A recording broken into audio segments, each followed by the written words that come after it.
This is a Raya box number 3. It was designed and made by Yavuz Demirhan from Turkey. Difficulty level of this puzzle is 8 out of 10 on a Puzzle Masters difficulty scale that runs from 5 to 10. And the goal of the puzzle is to fit all 6 parts inside the frame. If you like the Raya box number 3 and you want to buy it, go to puzzlemaster.ca and hit the subscribe button if you would like to access more videos from Puzzle Master. The Raya box number 3 is a part of Raya box puzzle series where there are 8 different puzzles. Each puzzle has a unique solution.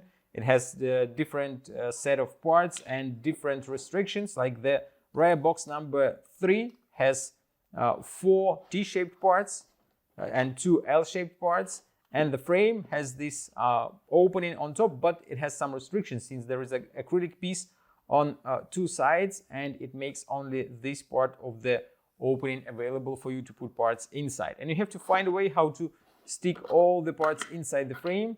At the first glance, it may look easy since the opening is quite large and you just have to fit the parts inside, but very quickly you will find that you can easily fit 4 parts inside and there is no way you can fit 2 more parts inside of the frame. So you have to try a little bit harder and figure out the way how to fit all 6 of them inside the frame. If you like the Raya box number 3 puzzle and you want to buy it, or you want to try some other Raya box puzzles designed by Yavuz Demirhan, go to puzzlemaster.ca.